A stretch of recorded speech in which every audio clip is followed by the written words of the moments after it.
السلام علیکم ورحمت الله وبرکاته. دوستانو په دا ویډیو کې تاسو ته د فیسبوک لپاره یو ډیر ضروري سټینګ راوښیم چې دا سټینګ باید تاسو ته خامخا معلوم وي. او دوستانو اوس مثال کې چې بل څوک تاسو د فیسبوک آی ډي استعمالوي او تاسو ته هغه کس نه معلوم چې دا څوک د فیسبوک آی ډي استعمالوي، په کوم موبایل کې استعمالوي او چیرې استعمالوي، یا که چیرې تاسو د بل چا په موبایل کې خپل فیسبوک آی ډي خلاصه کړې وي او هلته مې نوي لوګ آوټ کړی له تاسو چې هیره سوي وي، نو تاسو هیڅ مه پریشانه کیږئ. د دغه سټینګ په ذریعه سره به تاسو وکولای شئ چې هغه ټول موبایلان هغه ټول ځایونه معلوم کړئ په کوم کې تاسو فیسبوک آی ډي استعمالیږي یا تاسو فیسبوک آی ډي استعمال شوی وي.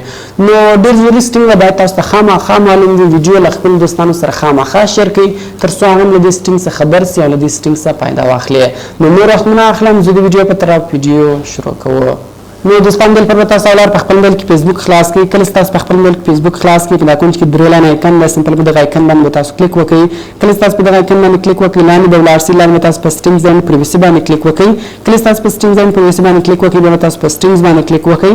کله تاسو په سټینګز باندې کلیک وکړئ بیا تاسو لاندې ولاړ شي، لاندې اپشن دی سکیورټي اینډ لوګین په نامه باندې په دغه سکیورټي اینډ لوګین باندې تاسو کلیک وکړئ. کله تاسو په سکیورټي اینډ لوګین باندې کلیک وکړئ بیا په دې کې دوه اپشن دی ویر یو ار لوګډ ان ګوره څنګه سیال او لیکل ده په دغه سیال باندې تاسو کلیک وکړئ.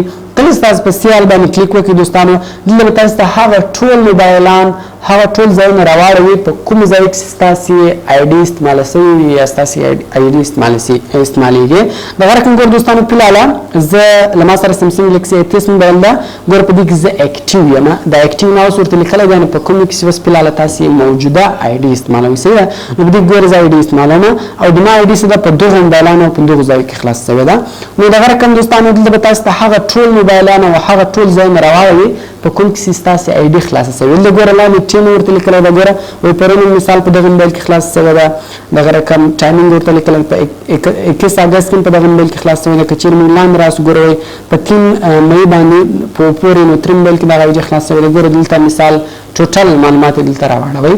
نو دغه رقم دلته به سمپل تاسو اوس لاندې راسي، لاندې دغه لوګ آوټ اف آل سیشنز لیکلی ده، په دغه باندې به تاسو کلیک وکړئ. کله تاسو په دې باندې کلیک وکړئ نو دغه رقم ستاسو آی ډي بل هر ځای خلاص شوی له هغه ټولو ځایو څخه به لوګ آوټ شي. بیا سمپل دغه لوګ آوټ بټن کلیک وکړئ.